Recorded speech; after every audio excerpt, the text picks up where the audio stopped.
ایک آدمی نے آپ خاتم النبیین صلی اللہ علیہ وسلم سے پوچھا میرے حسن سلوک کا سب سے زیادہ مستحق کون ہے؟ آپ خاتم النبیین نے فرمایا تیری ماں۔ اس شخص نے دوبارہ پوچھا، آپ خاتم النبیین نے دوبارہ فرمایا تیری ماں۔ اس نے تیسری بار وہی سوال پوچھا تو آپ خاتم النبیین نے پھر فرمایا تیری ماں۔ چوتھی بار پوچھنے پر آپ خاتم النبیین نے فرمایا تیرے والد، اور والد کے بعد درجہ بدرجہ دیگر رشتہ دار۔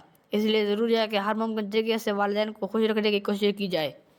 حقوق العباد، بندوں کے حقوق۔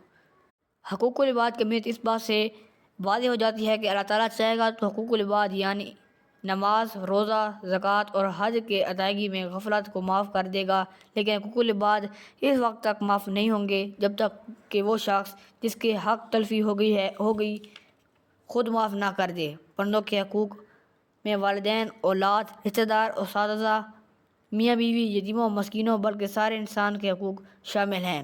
اللہ تعالیٰ کا ارشاد ہے ترجمہ، اور والدین کے ساتھ اچھا سلوک رکھو، والدین کے ساتھ نہایت ادب سے پیش آیا جائے، کوئی ایسی بات نہ کی جائے جو ان کی ناراضگی کا باعث ہو۔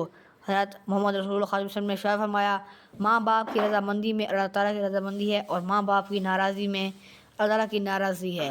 ایک شخص نے نبی صلی اللہ علیہ وسلم سے پوچھا کہ اولاد پر ماں باپ کے کیا حقوق ہیں؟ آپ خاتم النبیین صلی اللہ علیہ وسلم نے فرمایا اولاد کی جنت اور دوزخ ماں باپ ہیں۔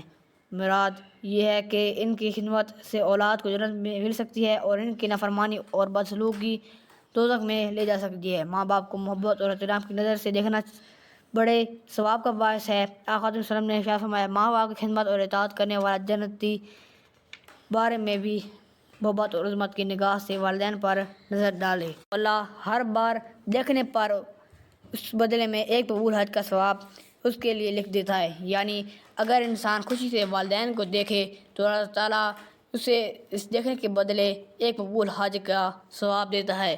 ابھی نے آپ خاتم النبیین سے سوال کیا اگر وہ روزانہ 100 مرتبہ دیکھے تب بھی ہر دفعہ دیکھنے کے بدلے اس کو کب مقبول حج کا ثواب ملے گا؟ آپ خاتم النبیین نے فرمایا اللہ تعالیٰ کے ہاں کوئی کمی نہیں، وہ جس عمل پر جتنا ثواب دینا چاہے دے سکتا ہے۔ اس لیے ضروری ہے کہ ہر ممکن طریقے سے والدین کو خوش رکھنے کی کوشش کی جائے۔ والدین کی خدمت کرنے سے نہ صرف آخرت میں انعامات ملتے ہیں بلکہ دنیا میں بھی کئی طرح کی برکتیں حاصل ہوتی ہیں۔ والدین کے حقوق کی اہمیت اس قدر فرمائی گئی ہے کہ والدین کے مشرک اور کافر ہونے کی صورت میں بھی ان کے ساتھ اچھا سلوک کرنے کا حکم دیا گیا ہے۔ والدین کے بعد سب سے قریبی رشتہ بہن بھائیوں کا ہے۔